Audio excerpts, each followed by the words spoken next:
Hey guys. Okay, so I just have a little update. I know that the last video I made, I had gotten a positive OPK, and that was on the 19th, 3 days ago. And I just wanted to update you guys on that. So that day I did get a positive. I tested the next morning on the 20th, and it was negative. But I tested later on in the afternoon, and it was positive again, clearly positive. And so that's 2 positives in a row, and then the 21st, which is yesterday, and the day after those positives, was completely negative. It wasn't completely negative. I mean, there was still a pretty good line, but it wasn't positive. And then today's was completely negative. So it was kind of like exactly what my OPKs were last cycle when I did ovulate. There was 2 days of positives. The next day was pretty faded, but kind of there. The next day was completely gone. And that, coupled with the fact that I was having pains, almost like ovulation pains again yesterday, or not yesterday, but when I got those positives, and then yesterday when I could be ovulating,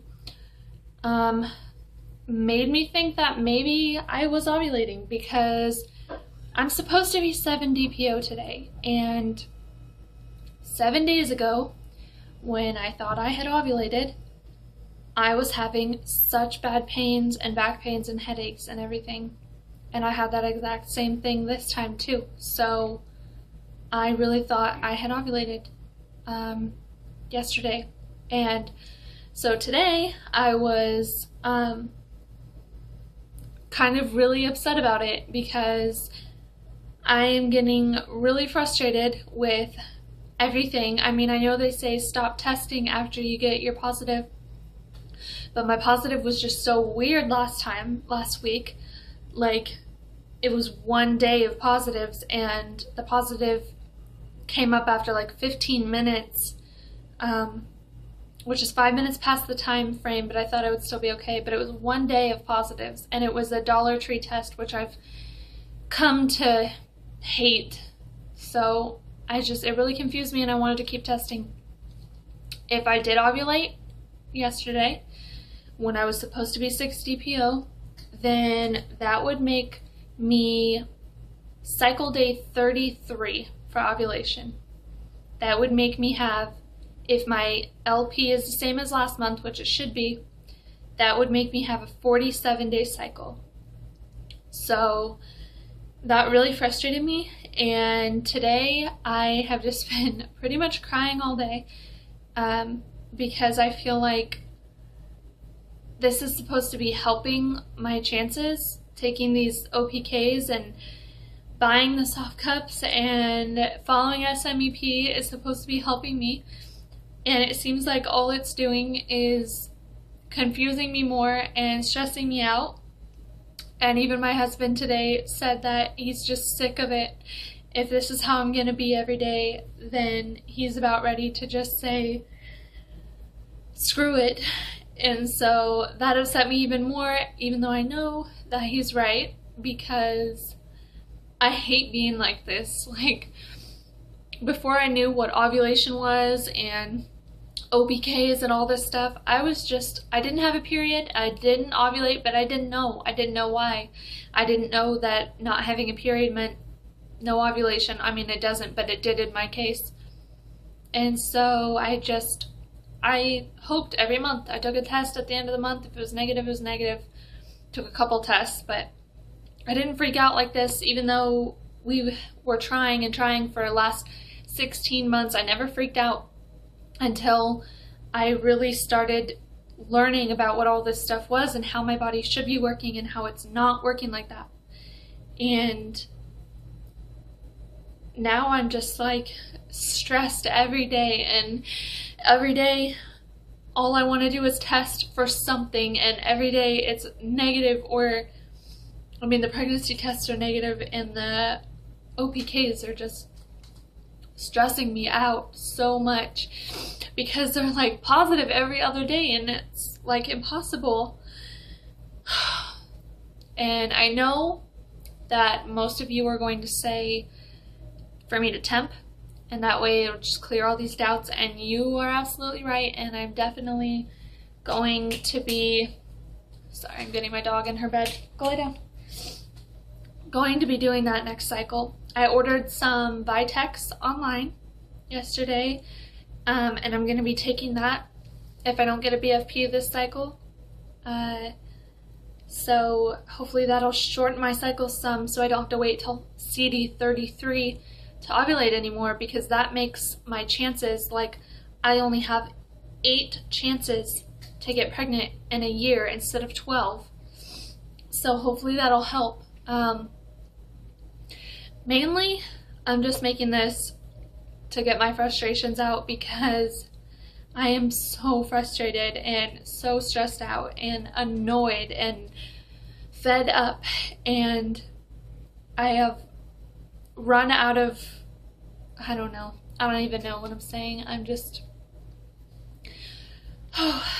anyways, the main thing that has got me so stressed out is that this will be the 3rd time that I have restarted the 2-week wait, if I in fact ovulated yesterday, which the tests would seem to suggest. I was supposed to be 7 DPO today. I'm sticking with that, even though in my heart I feel like I'm starting over today.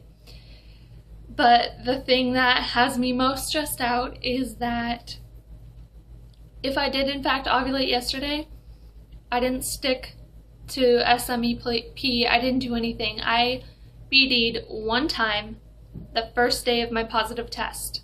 That would be 2 days before ovulation. That is it. That's all. And I didn't even keep it in. After we BD'd, I put in a soft cup for about 5 minutes, and then we wanted to do it again. So I took it out, and I sat on the toilet for about a minute, and I wiped everything off. And then I stood up and I went back out. We did it again. There was barely anything that time, so I just went to the toilet and I went pee and I wiped and went to bed. I didn't keep anything in or anything. And so if I did ovulate this time, then I'm pretty much hoping that without laying down, without using a soft cup, with going pee directly afterwards, that 1 time that we had sex 2 days before I ovulated will be enough. And I'm just thinking, like, if having sex every day of my fertile week isn't enough, and using soft cups and OPKs and everything isn't enough like I did last cycle, then why would that be enough? And so that's got me stressed out. And somebody told me on the forum yesterday that, or I'm not sure if it was on the forum or one of you guys, but that sometimes you can have an LH surge a few times between ovulation and AF, and that's why they say to stop testing once you get a positive. But I don't know, because this positive seemed better than the other positive. Sorry about that. Shh. Anyways, yeah, I'm just basically frustrated, and that's all this video is really for, is for me to just get it all out. And I don't know if I can say that I'm done testing, because I don't know if I am. I took another one today, this afternoon, or just now actually, and it seems to be positive. And you know, the other thing that I was thinking is that this batch of OPKs is just bad. I'll show you. It has the hot pink handle, and this is the test. I'm not sure how well you guys can see it or whatever, but yeah. So that looks like another positive, which would be, I'm just done even thinking about it. I'm over taking those. I guess we will either wait 2 weeks again for my period to come or not to come, which I probably will, or I will be testing for pregnancy in about 4 days, which would make me 11 DPO, and we'll see. I don't know. I mean, at this point all we can do, or all I can do, is wait, I guess. There's nothing else I can do, and I know that I can't be ovulating for a third or fourth or fifth time this month, so I will be temping, and I will be using OPKs along with it just to make sure. But I know some of you might also say that positive OPKs can also mean pregnancy, but I took a pregnancy test as well at the same time, and it pretty much cannot get any whiter than that. That is as blank as they come. So I'm gonna go stare at this under really bright light for about 30 more minutes, and then put it on my bathroom sink so that every time I go in there I can stare at it again just to make sure. And I'll let you guys know if anything changes or if I feel like crying again. So thanks for watching if you did. Bye.